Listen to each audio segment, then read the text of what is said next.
Nüvə proqramı ətrafında yaranan gərginlik danışıqlar prosesi ilə davam etsə də, hərbi ritorikada sənginmir. Birləşmiş Ştatlar və İran Cenevrədə sülhün dili ilə danışmağa çalışsalar da, tərəflərin güc nümayişi davam edir. Bəs tərəflər bir-birinə nə vəd edir? Cenevrədən son məlumatları təqdim edirik.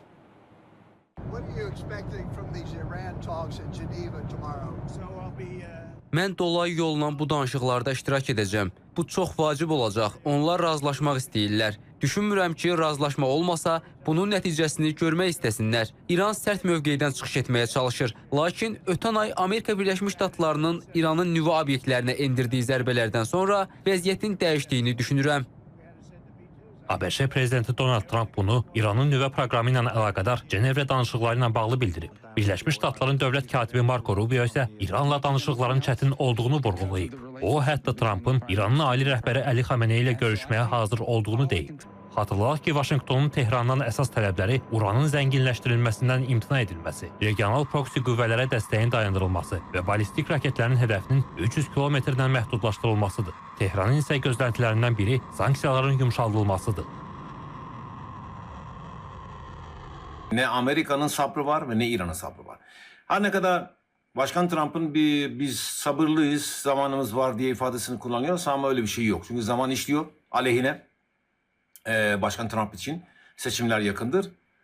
İran için de geçerli. Çünkü ekonominin düzelmesi gerekiyor. Ekonomi düzelmezse tekrar ayaklanmalar olabilir. Dolayısıyla İran ve Amerika bir nevi de farklı dillerden müzakere etmeye çalışıyorlar. Yani dikkat edin, her şey ekonomiye dönüştürülmeye çalışıyor.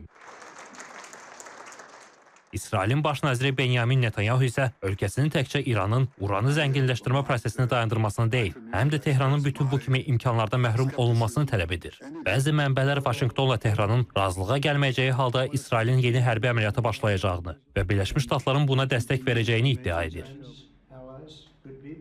Netanyahunun Trump'a hərb partiyasını təlqin etməsi də hesab edirəm ki, indiki şərait üçün gərəksizdir.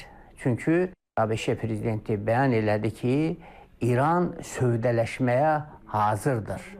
Yaxud ondan əvvəl Netanyahu ilə görüşdən sonra da Trump bəyan elədi ki, Amerika Birləşmiş Ştatları danışıqların aparılmasına israr edir.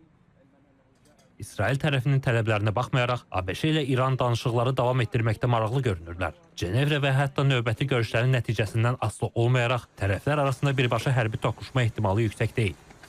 Hesab edirəm, Amerika Birləşmiş Ştatları da müzakirələrə daha çox üstünlük verir. Və İran da müharibənin nəticələrini ötən ilin yayında 12 günlük savaş zamanı gördüyündən yenidən müharibəyə girişməkdə həvəsli görükmür. Müzakirələr davam etməsi hələ hərbi yolun, hərbi variantın hələ də ehtiyatda qalmasına şərait yaradır.